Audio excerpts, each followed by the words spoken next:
Thank you, Mr. Speaker. My topic for this evening is assassinations. What have we allowed ourselves to become? Are we no longer a nation of laws? Have we become instead a nation of men who make secret arrests?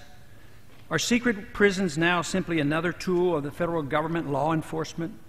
Is secret rendition of individuals now permitted out of misplaced fear? Have we decided that the writ of habeas corpus is not worth defending? Is torture now an acceptable tool for making us safe? Unfortunately, the single answer to all of these questions from the leaders of our country and to many of our citizens appears to be yes.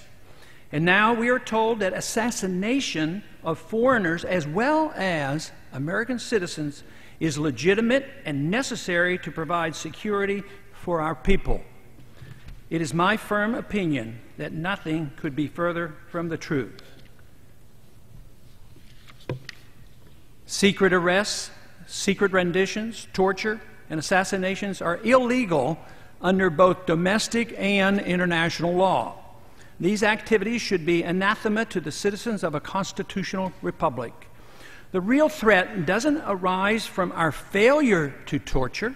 Rather, desensitizing our nation to the willful neglect and sacrifice of our civil liberties fought and died for over the centuries is the threat.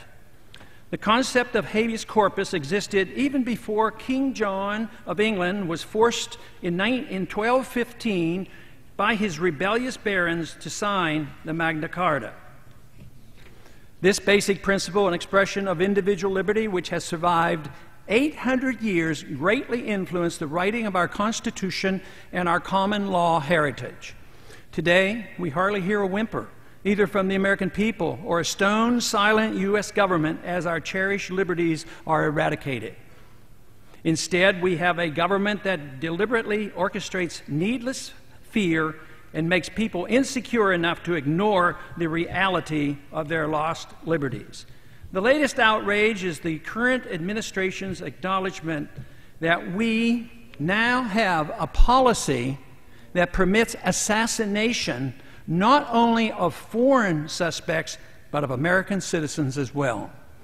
Of course, the CIA has used secret assassinations in a limited fashion for decades, despite international, domestic, and moral law.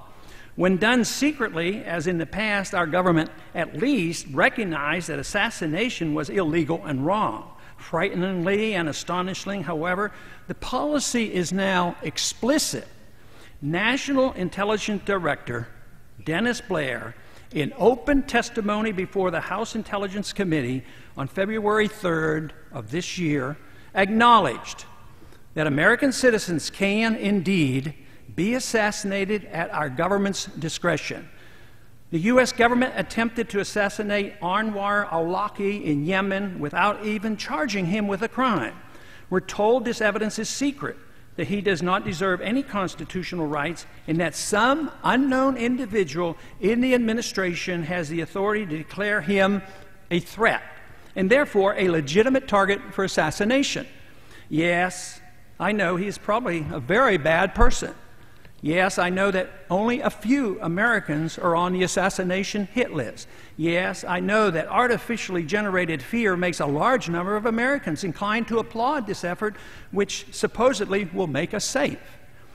But if this becomes standard operating procedure and a permanent precedent is established, let me assure you that this abuse of the law will spread. It's time for Congress and the American people to wake up to the realities of the dangers we face. We must remember as members of Congress that we have taken an oath to protect and defend the Constitution from all enemies, foreign and domestic. It should not be that difficult to distinguish the difference between the danger posed by the underwear bomber and the danger posed by a government that endorses secret prisons, torture, and assassinating American citizens. And I yield back the balance of my time. The gentleman yields back. For what purpose does the gentleman from California arise? Request permission to take Mr. DeFazio's time. Without objection, the gentleman is recognized for 5 minutes. Thank you. Tomorrow is an extremely important day here in Washington, D.C. and across the nation. Tomorrow is a day in which the President will hold a summit